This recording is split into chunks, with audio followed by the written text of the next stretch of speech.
So when I talk about the sun and time, I'm actually talking about time scales that are relevant to us, not evolutionary time scales where we understand quite reasonably well, I think, what the sun is going to do a billion years from now. I'm talking about time scales of a year or 5 years or even 10 years. Because what you see in this graph, these are images of the sun taken in X-ray over one image every year. There's actually an updated version. Oops, sorry. Which is here.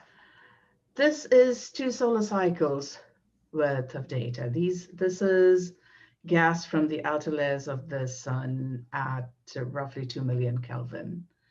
And you can see the sun, fairly uninteresting in 96, emitting a lot. That's the solar maximum, the maximum of the solar cycle, becoming quiet again, becoming active again, becoming quiet again. Now, this is the sort of time scale which covers an average astronomer's, a fairly large part of an average astronomer's career. This is basically when I was 97 is when I was in Princeton. I came here in 2000, and we are now here, well, one more here. But this is the sort of time scale that we see changes and measure changes.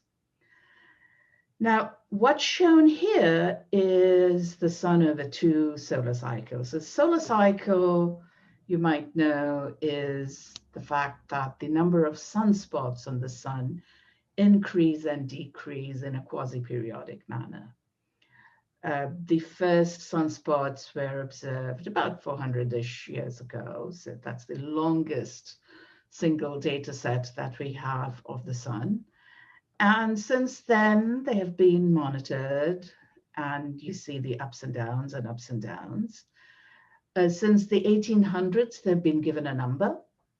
So currently, we're at the beginning of solar cycle 25.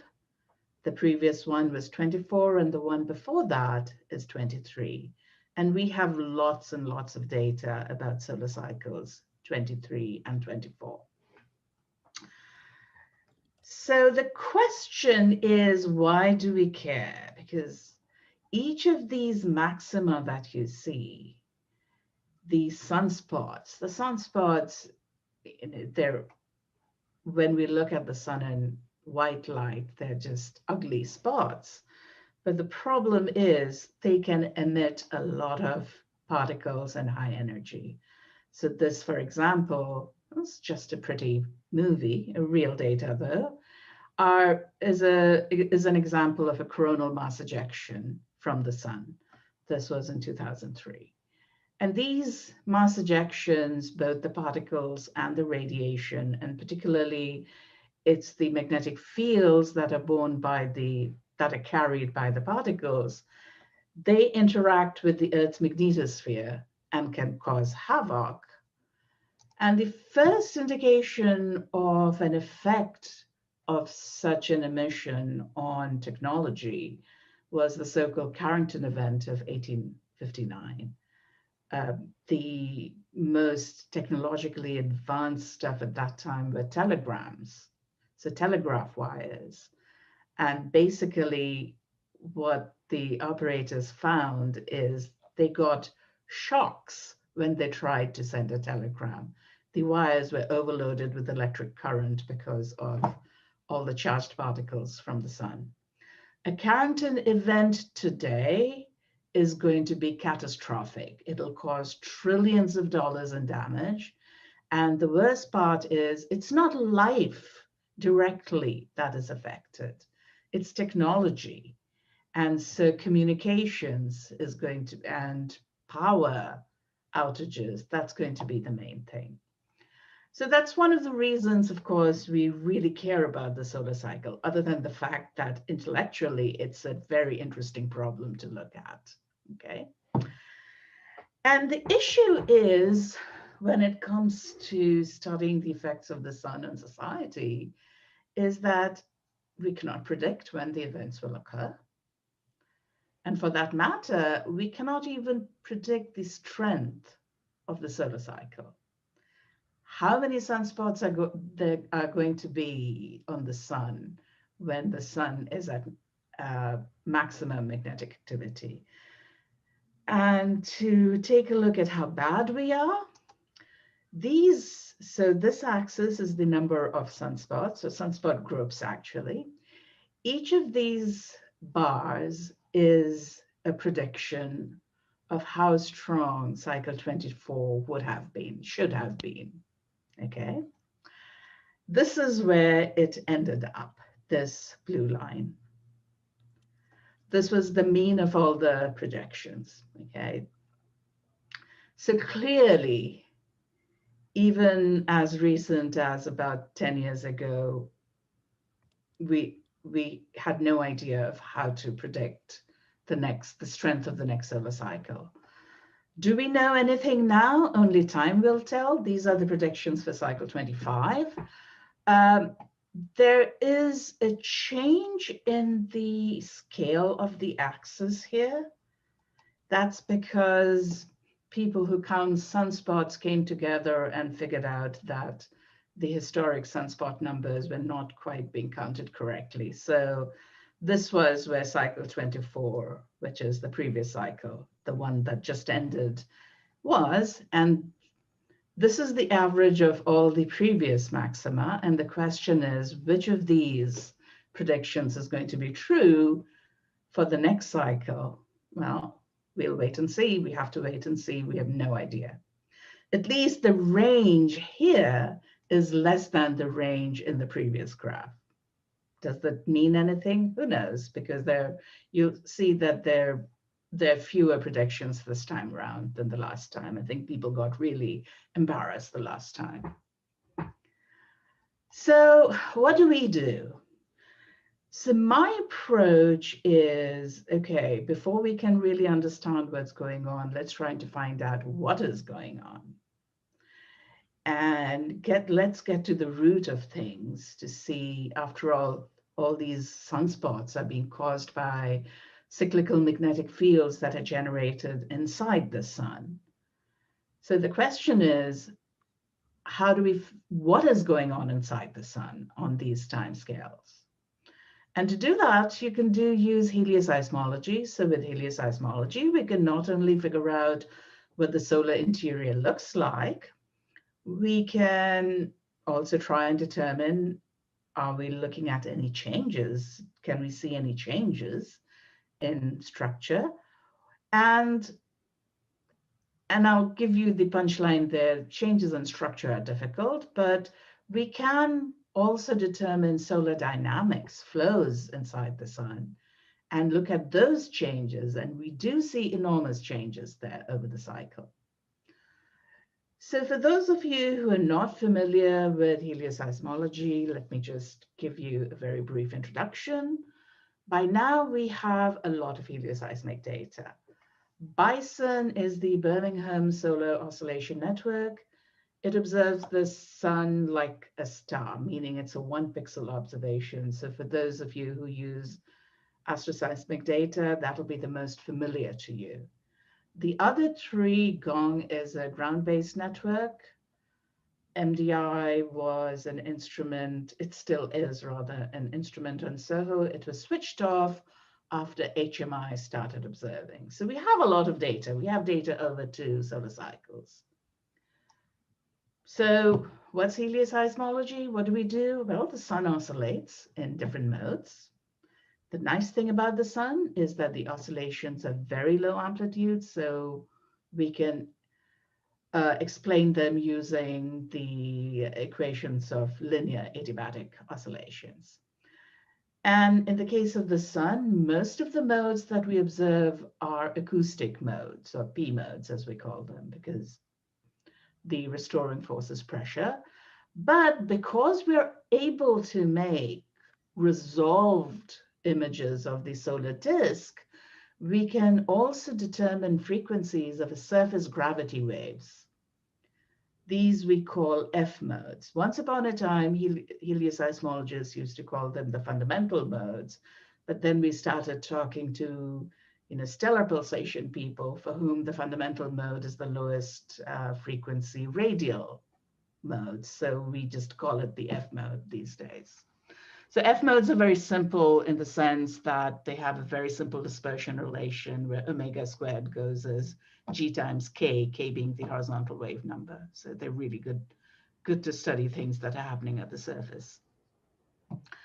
And each mode can be labeled by the degree, which is the number of nodes on the circumference. That's just the spherical harmonic degree. We're all used to spherical harmonics.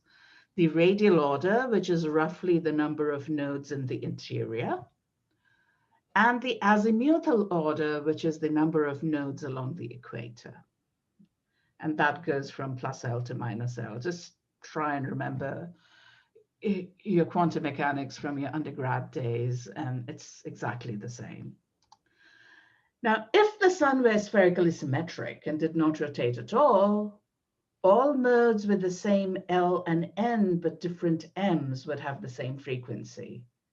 Think of hydrogen atom wave energy levels.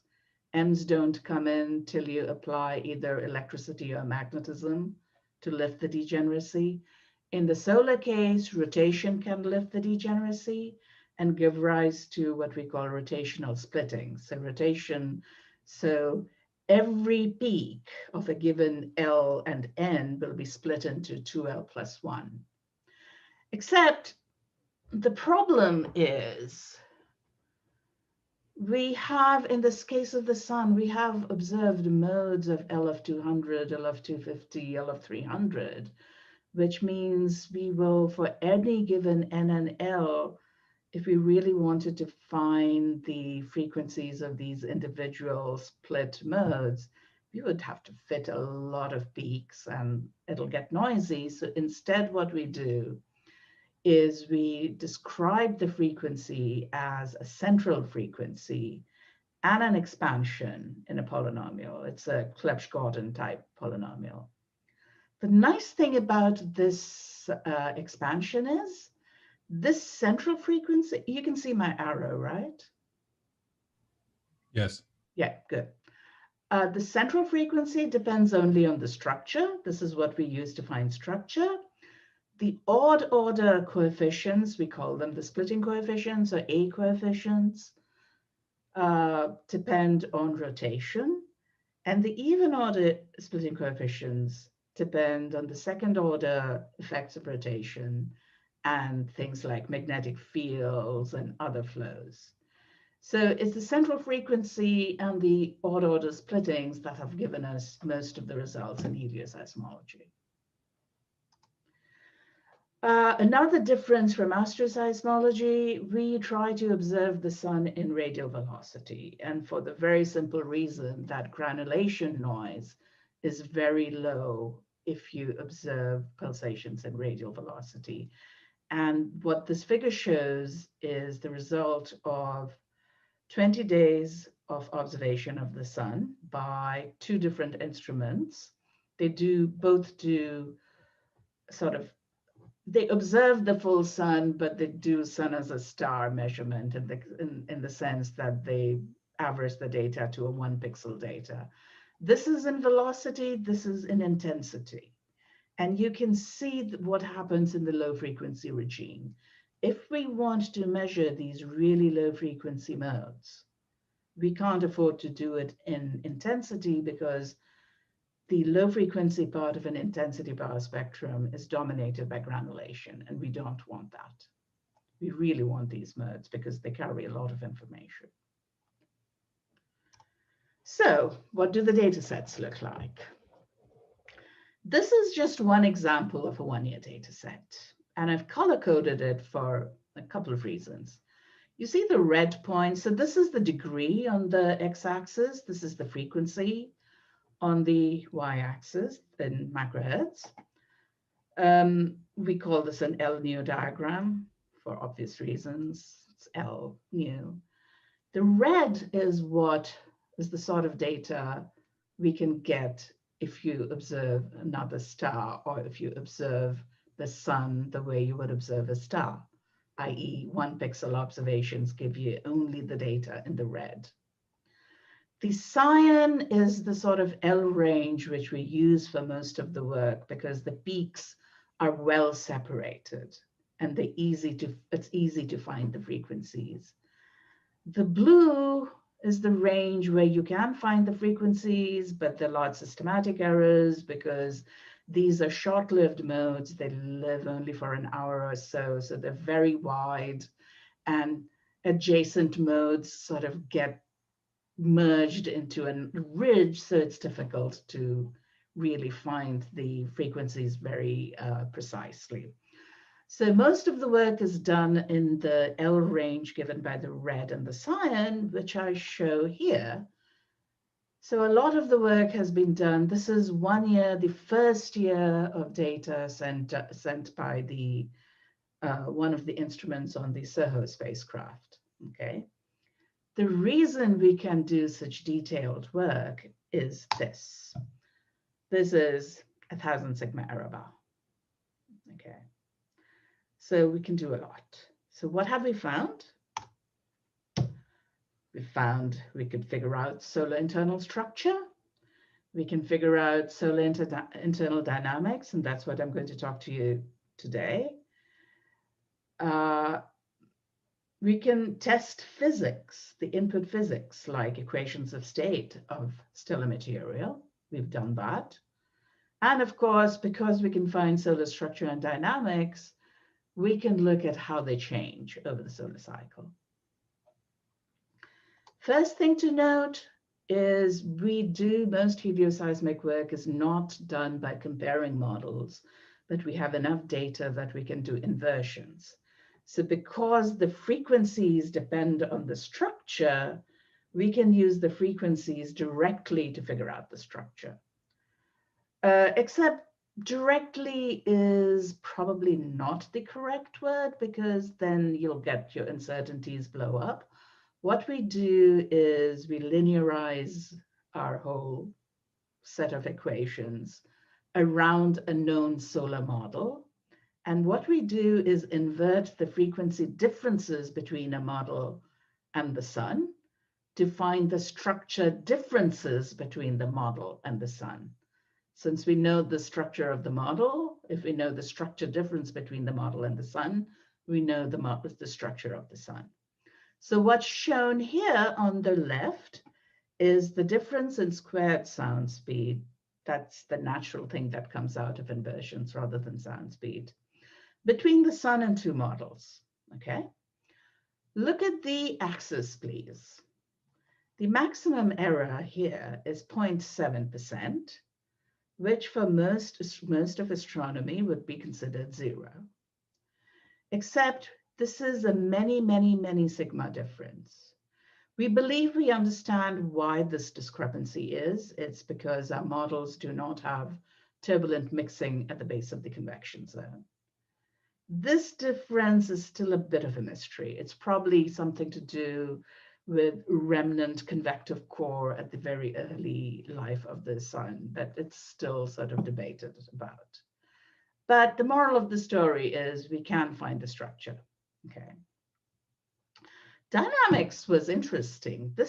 So we know from surface observations that the equator rotates much faster than the pole. So just using simple equations of hydrodynamics, it was predicted that if you looked at the interior of the sun, the equirotation contours would be parallel to the rotation axis. What do we see? Nothing like that. The contours are almost radial. They're not completely radial, but almost radial till the base of the convection zone, which is this dashed line. The interior is more like a solid body. Now, many people are trying their hardest using simulations of rotation to see what can produce differential rotation, like the sun. There are just too many parameters, it turns out. Okay, particularly what can produce the sudden change in rotation, which is called the tachocline. Tachocline meaning change of speed. Now, I'd like to just zoom in a bit. These are, again, the rotation rate, but 30 at equator, 15 degrees, sorry, equator, 7 degrees, 15 degrees, 30 degrees, and so on till 75. That's the tachocline. That's the sudden change in rotation rate. But in addition, there's a near surface shear there. So that's the tachocline. We believe that that is where the main solar dynamo resides, because it's a region of high shear that can easily stretch and strengthen magnetic fields. But there's also the shear layer very close to the surface, and its role and how it forms is still a bit of a mystery. For that matter, even how the tachocline is formed is a mystery, because to keep the tachocline stable, apparently you can't do that unless you have magnetic fields. Now, one of the sort of bad habits in stellar literature these days is to conflate tachocline with the base of the convection zone. The solar tachocline roughly coincides with the base of the solar convection zone. Every low mass star has a base of a convection zone somewhere, but that does not mean that every low mass star necessarily has a tachocline. We don't know what the internal rotation is, so we can't say that it has a tachocline. So one needs to be slightly careful, but that's okay. The context tells us what you want to do. Now, the tachocline, it might seem to spread over quite a bit in radius, but that's just the resolution of the inversions. With different methods, you can actually get the tachocline much more precisely where the tachocline lies. So that is this sort of thick black line.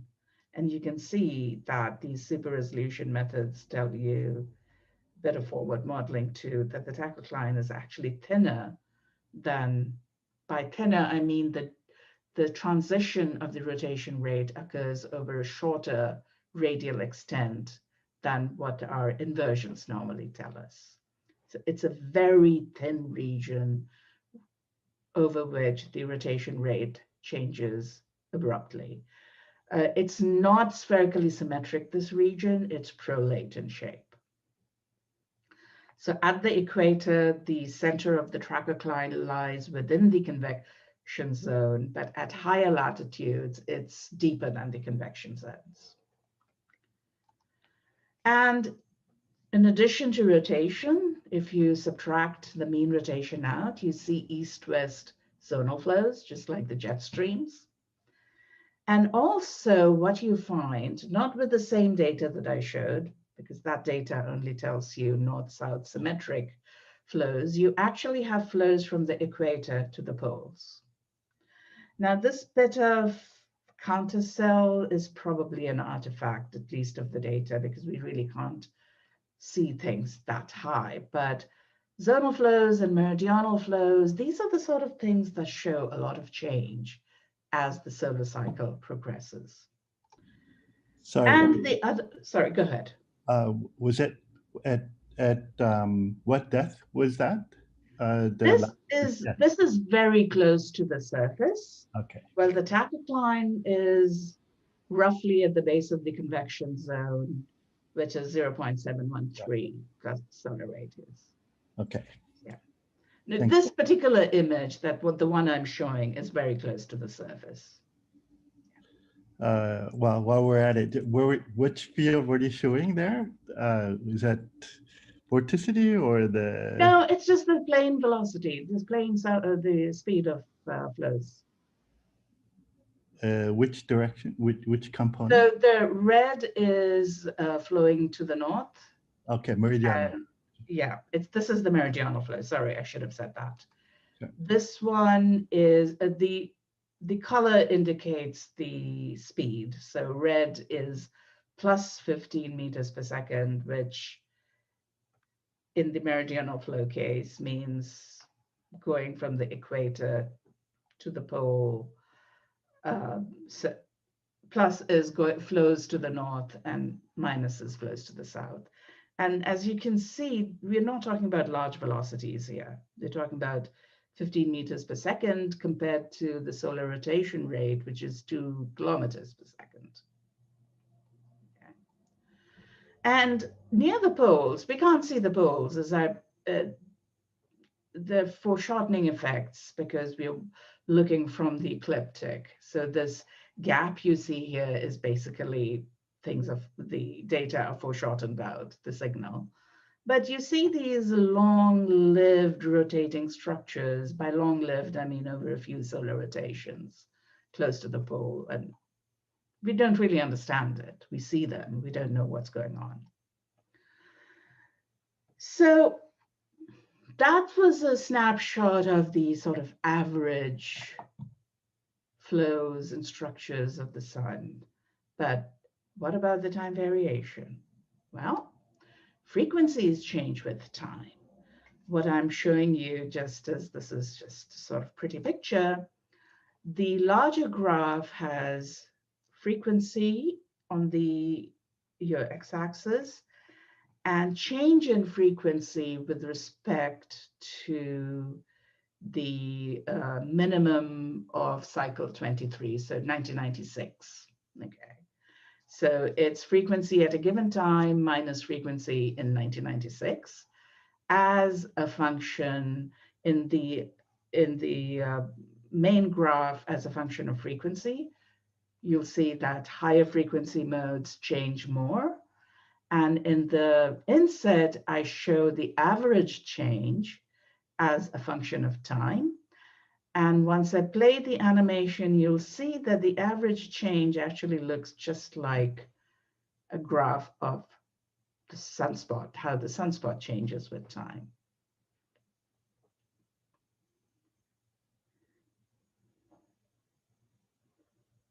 This is just cycle 23. I didn't draw it for cycle 24. It's exactly the same thing. So the frequencies increase, solar frequencies increase. They follow solar activity indicators extremely well. Okay, so I mentioned that finding structure, how structure changes, is really difficult because the average magnetic field of the sun, even at solar maximum, is actually quite low. And for magnetic fields to change structure, magnetic pressure has to be quite comparable to gas pressure. Now, there are regions of the sun where that is possible, and sunspots are those. So these are just a collection of sunspots. These are active regions. So the white and black are the two different polarities. What we had done to see if strong magnetic fields, if the structure changes due to strong magnetic fields are visible at all, subsurface structure changes, we took the frequency difference between patches with an active region and patches without an active region and tried to look at the difference, what the sound speed difference shows. So this is what we see. So again, sound speed here. Using this technique, we can only do the very shallow regions of the sun. So instead of going from 0 to 1, we're going from 0.97 to 1. The near surface shear layer that I showed in the rotation goes from about 0.98 to 1. And for those of you who are interested in solar structure, this is around 0.898 is where the second helium ionization is. The upshot, a summary of this graph is, yes, you can see differences in structure. Below the sunspot, immediately below the sunspot, is cooler than a non-magnetic region. But go slightly deeper, it becomes hotter. So it's almost as if there's a magnetic dam which is keeping the flux contained. we did this because here the signal is large and we could see differences in structure. And we wanted to see if we could do it at all. But when we applied this to whole sun data, unfortunately, the results are still, it's a very difficult task. So yes, we see changes in structure, but they're less interesting than the changes in dynamics, which I'll show. Now, the two cycles for which we have helioseismic data are cycles 23 and 24. So this is cycle 23 and this is cycle 24. And you can see just by the number of sunspots is that the maxima of the two cycles were very different. Cycle 23 was much stronger than cycle 24. Okay. And we'd seen this in previous solar cycles, but I mean, in the previous solar cycles, we had no idea what was happening inside the sun. But with cycles 23 and 24, in particular, we had a lot more data, not only helioseismic, but also data in the heliosphere. So it's the sheer volume of data that's been allowing us to see the real tiny changes that happen, and changes that hopefully we'll be able to interpret and understand and figure out when we can have an eruption. We are quite a while there, but the first thing is to do, what do we do? Okay, differences between cycle 23 and 24. Actually, even at the end of cycle 23, which was sort of 2009, we knew that cycle 24 is going to be weak by then because the polar fields were much weaker. The polar fields at the precursor solar minimum seems to be the best predictor of the solar maximum. Okay. The solar corona, which is the outermost hot gaseous layer of the sun, also looked different. A normal, quote unquote, normal solar minimum corona is almost a planar structure along the equator. This is what the structure was before the minimum of cycle 24. So clearly there are changes. Solar winds behave differently. This is solar wind velocity as a function of latitude. 0 is the ecliptic. And as a function of time. At the minimum before cycle 23, high velocity solar winds came down to the mid-latitudes. Before cycle 24, they were stuck at high latitudes. So the sun was, something was restructuring in the sun. The cycle maxima were different too. That's a different story. The interesting thing is there are clues present to changes in the frequencies and which we missed till after the fact. And what I mean is that the changes in solar frequency, you might recall me saying that they follow solar activity indices. So these are the changes in sort of high frequency modes, medium frequency modes, low frequency modes. Those are marked by the black points. The red is the 10.7 centimeter radioflux, which is a very good indicator of solar activity.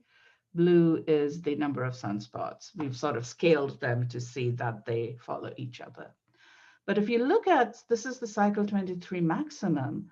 After the maximum, the correlation has sort of worsened. And if we look at the low frequency modes, cycle 22, there was a correlation. Cycle 24, cycle 23, there was very little correlation. And if we remove this 2-year period that we see for various reasons, some of us think it's a second dynamo, but that's a different story. You can actually see how the correlation worsens. So there were indications which we had missed, because when we saw this in 2012, by then I mean, these are data long before that. We should have guessed something was happening. We didn't. Now, so the average rotation rate across the cycles are also different, which we don't know what it means, but okay. But the more interesting thing is the change in zonal flows. Remember, zonal flows are these banded flows across which across the surface of the sun appears as banded flows. Some people refer to them as torsional oscillations, but they actually go deeper inside. We can actually detect them quite well up to the tachocline. And what you're seeing here is the zonal flow changing. So this is in meters per second. Zonal flow changing as a function of time. Okay. This is not how we generally present this result because this is obviously confusing. What we do is for a given depth, we show it as a function of latitude and time. This is cycle 23. This is cycle 24. Look at the strength of the flows. This poleward arm of the flow was much stronger in cycle 23 than in 24. Now, problem with the zonal flow is the way we define it. What we do is take an average rotation rate and subtract, or rotation velocity actually, at each point in radius and latitude, and subtract that average from the velocity at any given epoch. So unfortunately, the results depend on what average you're subtracting out. So we haven't quite figured out a more robust measure of this. Because when we first started getting cycle 24 data and we subtracted the average of the rotation rate right from the beginning to right from the end, this velocity, this flow pattern completely disappears into the noise. That's because the cycle 23 velocities sort of pop up. Cycle 23 was faster than cycle 24. So in fact, there were some, fortunately, there were not papers. There were reports out saying, oh, the sun's magnetic cycle is shutting down. Maybe we are going towards a Maunder minimum because this, you see this branch here of flow? That's a precursor for the next cycle. So long before the end of cycle 24, we could see cycle 25 beginning. You see the next cycle beginning in the subsurface flows at the maximum of the previous cycle. So this is at a depth of 0.98 solar radii. Oh, before I go as a function of depth, it turns out that this prograde branch coincides completely where we see sunspots forming, which clearly means that they are related. How is still a bit of a problem. So basically, I call it the chicken and the egg problem. Do the formation of sunspots change the flows, or do the flows cause the sunspots to form? Because the spatial correlation is most not with the flow itself, but with the latitudinal gradient of the flow. But we had first seen this coincidence, I would say, in cycle 23. We said, okay, let's wait another cycle to see if it's still there, and it's still there, even though the cycle is very weak, much weaker than previously. The zonal flows vary as a function of depth. So this is what I had shown earlier. We can go fairly low down, fairly deep, and the pattern changes subtly. Though the best way to see changes, particularly time-dependent changes, is not to plot this as a function of latitude at different depths, but to plot it as a function of depth at different latitudes. Because that way you see that the flow that begins in the tachocline at the maximum, which are these vertical lines of the previous solar cycle reaches it reaches the surface at the solar minimum. So clearly, the magnetic activity and solar dynamics are going hand in hand. We can already see from changes in solar dynamics that we can predict that, yes, the next cycle has begun. So then the next cycle begins within the sun long before we see the surface manifestations. So that might be a way to go to understand what we are trying and predict what sort of cycle we are going to get. Yes, it's going to be a short time prediction here, okay, but still it's better than nothing. Now, what about the tachocline? After all, I had said that the tachocline is where the magnetic fields are probably generated. So this is a schematic of a tachocline. Of the solar tachocline. What we've done is taken a 5-year, was it a 5-year? I think it was a 5-year set of data and determined the parameters of the tachocline at different latitudes. And we then tried to find the changes, whether we tried to look at whether the central position of the tachocline changes. Too noisy, we couldn't find anything. Whether the width of the tachocline changes, that's the half width of this, the distance over which this changes, again, too noisy. But we can't find a change in this jump. We call this the jump because, say, for the equator, this is how much the rotation rate decreases at 60 degrees. This would be how much the rotation rate will increase between the convection zone and the radiative zone. Okay. What do we see? Time jump. The red points are the jump in the tachocline. In the background, I show you sunspot number to show you that there are 2 solar cycles. Clearly, it's a much more complicated variation than a simple solar cycle change. The jump at the equator is not following the solar cycle. 15 and 45 degrees, again, in one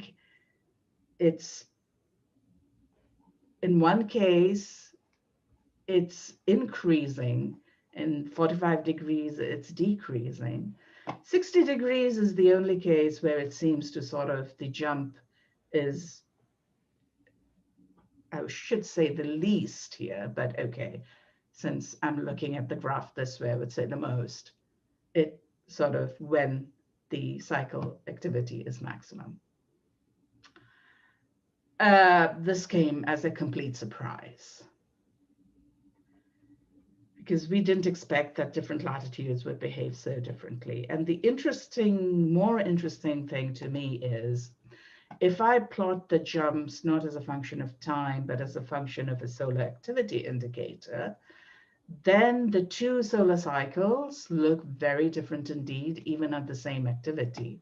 So brown and red are solar cycle 23. Red is the ascending cycle when the sunspot numbers increase. Brown is the decrease of sunspot numbers. Blue and purple similarly are for cycle 24. So even at the same level of activity, the tachocline was different. Now, what on earth is going on? It could be that there was a fundamental change in the nature of the solar magnetic field between cycles 23 and 24.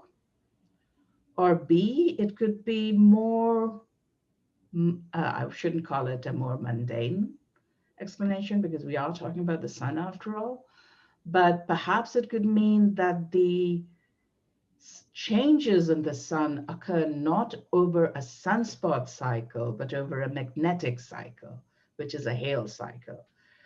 You should recall that at every solar maximum, the polarity of the sun's dipole magnetic field shifts. So at maximum, if this was north and this was south, it would go that way. And then at the next maximum, it would go back again. So the magnetic cycle is a 22-year cycle. Well, the solar cycle, roughly 22, where the solar cycle is half of that. So the sunspot cycle is half of that.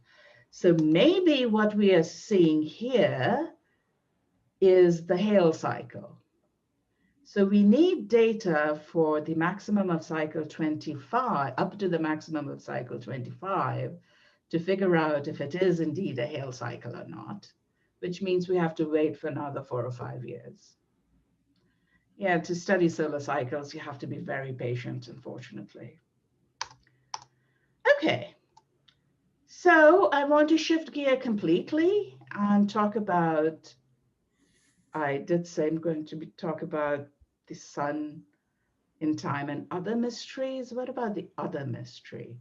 And since you're an astrophysics group, I want to talk about the solar abundance issue, because after all, the solar abundance sets the scale for the abundance, measured abundances of everything else. So what's the issue? Consider the models I had shown you earlier. The sound speed difference there was about 0.7%. So that's similar to what you see with the red model in this curve. The red model was constructed assuming that the solar metallicity was given by the metallicities observed by Groves and Sauval 1998, where Z/X, the ratio of heavy elements to hydrogen, is 0.023. In the early 2000s, there was a group led by Martin Asplund who analyzed the solar spectrum using 3D model atmospheres derived from convection simulations, and also using some non-LTE effects. And in 2005, they said, no, Z/X is 0.065. When you make a solar model with Z/X of 0.065, you do not match the base of the position of the base of the convection zone, and your sound speed difference at the base of the convection zone goes from 0.7% to more than 2%. Okay. Then the same group increased their estimate slightly to 0.019. So of course the models become better. But they've been sort of saying, yeah, that is it. That's the last, that is the most definitive result. So this is Asplund, Groves, Sauval, and Scott. Sorry, the second S was escaping me slightly. And many stellar astrophysicists take this as a given. However, around the same time, Elisabeth Caffau from France and another group used, again, 3D atmospheres, but used slightly different non-LTE effects and got a higher abundance, which gave solar models that are, again, very close to the Groves and Sauval. But for some reason, stellar astrophysicists never really bothered with this one. I don't know. So the question came to what's going on. This discrepancy at the base of the convection zone, the biggest one, there are other subtle problems, but this is the biggest visible discrepancy, is an issue with the opacities. If you have higher abundances, you will have higher opacities, which means your convection zone will be very deep. Even at high temperatures, you can have convection. Normally, you have convection like in the envelope because the temperatures are so low, because opacities are high at low temperatures. But of course, if you added to the temperature dependence of opacities is the metallicity dependence. So if you have high metallicity at a given temperature, you'll have high opacity. So that shifts the convection zone of your model deeper. Okay. We know the base of the position of the base of the convection zone of the sun very, very well indeed. It's 0.713 plus or minus 0.001 solar radii. The low metallicity models do not match that. So the argument was, okay, we know stellar opacities are not known very well, so it's a problem with the opacities. Equation of state changes things slightly. So here again, these are sound speed differences between models with the same metallicity, but no, sorry, this is not the equation of state effect. That's really minuscule. The same equation of state, but different opacity libraries, opacities calculated by different people. So then the thing was, why don't we try to measure opacities? So a group in Sandia Labs used their laser facility to measure ion opacities at roughly the temperature, and I shouldn't say roughly the temperature, at the temperature and the electron density, which at the base of the solar convection zone, okay? So, but they were looking at transmission images, of course. And lo and behold, the measured opacity was higher than the calculated opacity. So the question, of course, is this was just ion. Opacity is wavelength dependent. How would it affect stellar models? And question is, even the people who did the calculations weren't quite sure how to convert this into a change in the Roslin mean opacity.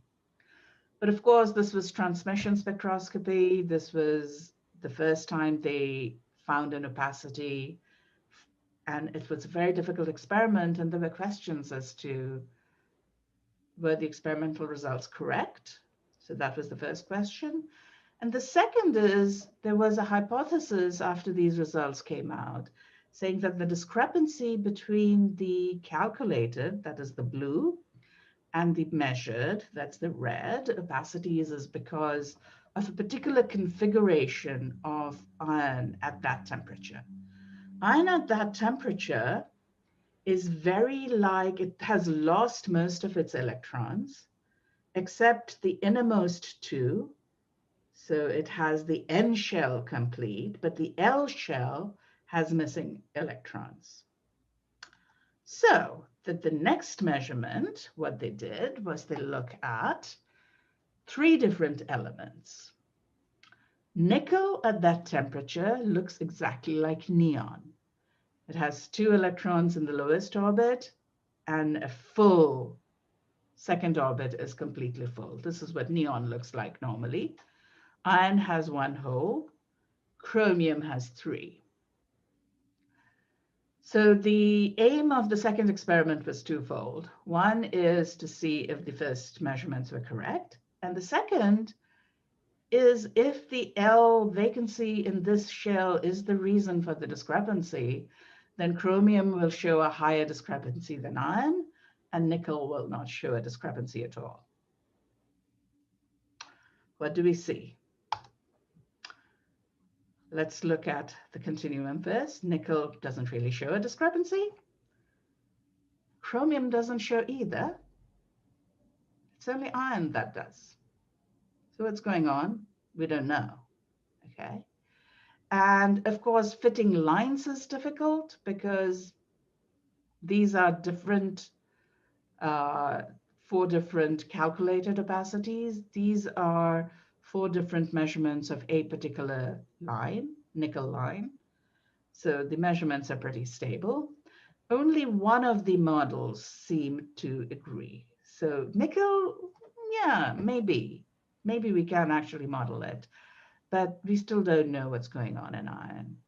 And opacity is messy. So the question is there anything else that can give us a hint? And we look to something cleaner, neutrinos. Now, helioseismology, in some sense, settled the solar neutrino problem. Oops, my apologies.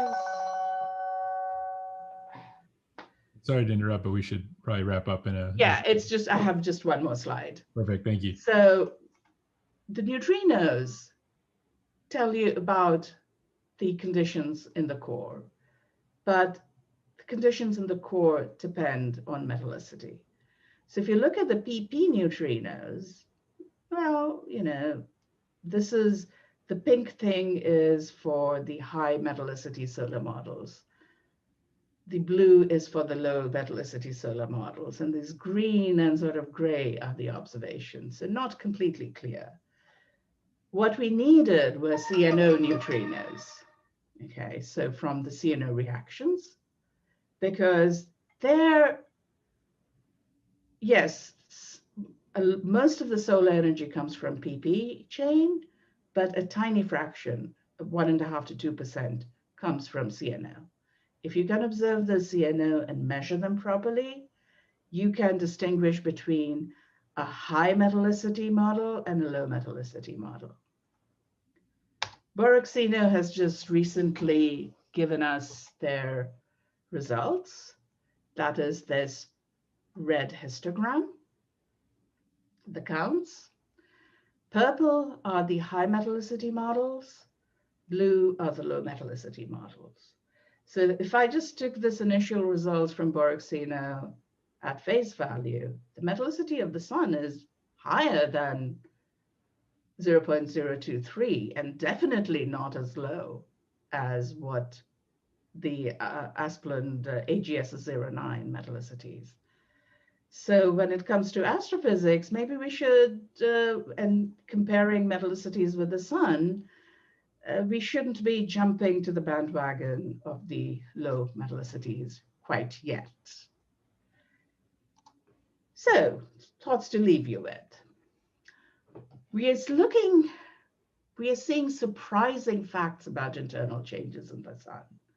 This is not what we had expected. Of course, I mean, with one solar cycle, maybe we were just biased by that solar cycle. It's going to be interesting to see what cycle 25 brings. The changes don't always seem to be directly related to solar activity as measured by either the 10 centimeter radio flux, which is a chromospheric radio flux, or sunspot number. In other words, continue looking. And thanks to the neutrino observations, we might actually be able to solve the solar abundance issue once for all. It's a controversy that's been going on since 2004. Maybe we'll see that end anytime soon. So thank you for your attention. Thank you. Thank Thank you. you very much for the very interesting talk. I appreciated the update about the solar metallicity issue, because that's something as a galaxy formation person, we just kind of take that input. And I hadn't actually realized, I was familiar with the Asplund result, but I haven't realized, I wasn't aware of the more recent one. So I especially appreciate that. Do we have any questions for Sarbani?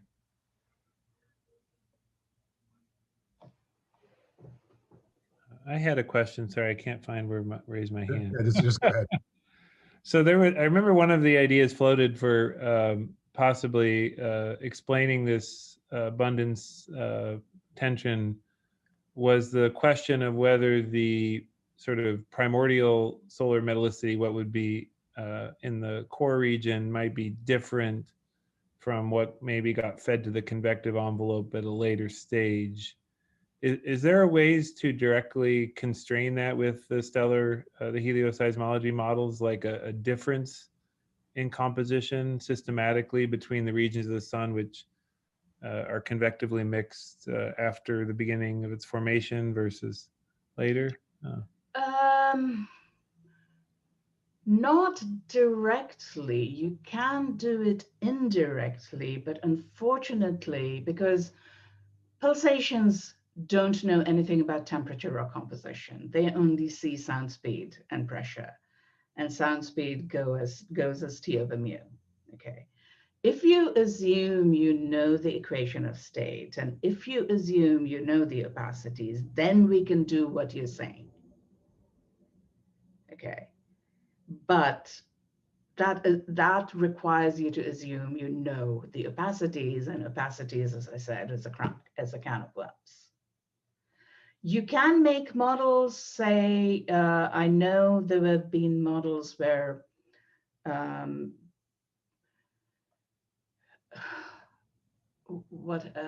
let's see, where people basically dilute the surface later by assuming comets fall onto them. But again, if you then take the seismic data of those models, the structure doesn't match. So Thank the you. base of the convection zone still doesn't go deep enough. Yeah, that was the nature, because I remember there were some discussions about whether the planet formation process could be, delayed enough that you could dump a bunch of, different metallicity gas onto the surface. So it's interesting you're saying you may be able to rule out some of those. Yeah, so anything you can rule out, any process, rule out or in any process that will affect the position of the base of the convection zone. Okay, we know that well. The other subtle things which people don't generally consider, but we find, we sort of get, because it's a very nitpicky thing to do. If you take an Asplund abundance model and you look at in the upper part of the convection zone, you look at the signature of metal ionization, because in an ionization zone, gamma 1 decreases. So the biggest signature is helium ionization, but there are small signatures of metal ionization. They don't match what you see in the sun. So it's not just that the higher abundance is in the deeper layers of the sun. It's also in the shallower layers. Okay. Interesting. Thank you. So I'm looking for neutrino results. I think that's the only thing that can sort this problem out once for all. It was very exciting to see those Brooksino results. Yeah, thank you. Do you have any additional questions? You should feel free. You can just start talking if you can't find your hand raise feature. Yeah, they've changed the hand raise feature. It's now in the reactions thing, no longer in the participant thing. It's really annoying. The new version of Zoom, because yeah, they changed everything. Just as people are getting used to it. Yeah. So I actually had a kind of non-science question. So I thought that Carrington event you mentioned was super interesting, and so the kind of natural thing I wonder is this something then, like say the DoD has a strong interest in funding this kind of research to improve the models? Is there a lot of money coming in order to predict? You would think. No, Air Force has some money for this. Because after all, there was actually an incident in 1967, which another solar event, which scrambled US radars in Greenland. And US thought it was Soviet jamming and scrambled bombers and everything. And this was fortunately the beginning of the Air Force Solar Physics Group. And so they were able to figure out that it was the sun and not the Soviets. So there was a tense few hours apparently. But so the Air Force is doing some work. The other thing is people are trying to look at, so we still have the SOHO satellite, which is sitting at L1. So if that gives us at least a half hour, even for the most energetic particles, and a half hour warning that something is coming, that's enough actually to shut down the vulnerable satellites and maybe switch off your transformers. The problem is that doesn't help astronauts who may be up, in their shuttles or at the space station. The thing that is being done is trying to look at other stars to see if they have Carrington-like events. And the interesting thing is there are lots of superflares in stars that have been observed by Kepler. And the problem is it's been difficult to figure out how to apply them to the sun. Most solar flares are not white light flares. And yet, all the flares detected in Kepler data are by definition white light flares. Otherwise, you wouldn't detect them in Kepler data. So it's a bit of an issue what's going on, because if Kepler data were to believe, we are overdue for another Carrington event. Thank you. And then we have a question from. Hi, Sam. Hi, Sarbani. Thanks very much for this great talk. So my question was if we could use, or if you think we could use astroseismology of, say, decade-ish long data sets to probe magnetic activity differences in otherwise similar stars. So yes, in fact, people have tried to do it even with Kepler data and found at least hints of magnetic cycles. There's a paper by René Kiefer, Guy Davis, and that group. Also, what's her name? Angela Shantosh, who's back in Portugal, I believe, right now, or is she still in Boulder? I forget. She's been doing a lot of work, and Savita Mathur. okay, and so seeing these changes on those sorts of timescales, we can be Yeah, sure you see that the frequency changes, exactly. You want to see the frequency changes to see, if you see the frequency changes and if you see frequency splittings, you can see inclination. So that could give you a handle of what sort of magnetic field you might have. And we can be sure that those deviations are more likely to be due to magnetic activity than, say, like differences in rotation on these sorts of timescales or something like that. Yeah, because if the central frequency changes, rotation has to be very fast to change the central frequency. Changes in rotation will change the splittings, not the central frequency, not the M of 0 frequency. So you want to look at that, and that's what people the whole group have been looking for. Yeah. Pity Kepler didn't observe for another 4 years. Yeah, hopefully extending that baseline with tests will help a lot. Yeah, it's not the same quality data, so. Maybe only in the continuous viewing zones, but we can hope. Yeah, yeah. So Ruth has a question. Yeah, we'll take a final question from Ruth. Hi, I was so struck by the Tucker-Klein data showing at different latitudes you have some variation that looks like it's on the Hale cycle, but then that the 60-degree latitude is perhaps on the timescale of the sunspot cycle. Is that like the fact that different latitudes can be on these two different cycles seems... No, I mean, just because the others are on the Hale cycle doesn't mean that the 60-degree one cannot be. I mean, the 60-degree one seems to be on the solar cycle, but the solar cycle is a part of the Hale cycle. So it's possible that, you know, the latitudinal dependence is such that certain latitudes change. Think of the solar cycle as a harmonic of the Hale cycle. Mm-hmm. That certain latitudes are changing at the harmonic and the others are changing at the main. And maybe some require 2 Hale cycles. I hope not. I'll never be able to understand that then. Yeah, next. I mean, Okay. cycles, 25 cycle maximum. I hope I'll be there to do this work. Beyond that, it's difficult. So. Okay, so Yeah. this doesn't make you think that there could be some systematic influencing the 60-degree? I don't think so. No.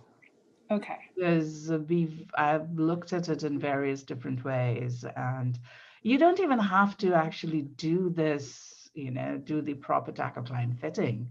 James and I were both here in Hungary, so we were thinking maybe if you just look at the splittings. ice or Sorry, Glennis, you're not muted. Glennis? Oh, I'm so Yeah, so if you just look at these splittings, you know, without even combining them to figure out what's happening at what latitude, you see the difference. Because when we're fitting the latitude in two dimensions, we are not doing it latitude by latitude, but we're fitting it in r and theta simultaneously. So this is just plotted at 60 degrees and 45 degrees and 15 degrees. So no. But We'll know, I mean, another few years and we'll know what's going on. Whether it's a complete change or whether it is a hail cycle or what. Because the activity in cycle 25 has just started increasing. And since the increase in activity is faster than the decrease, hopefully in 4 or 5 years, we'll know.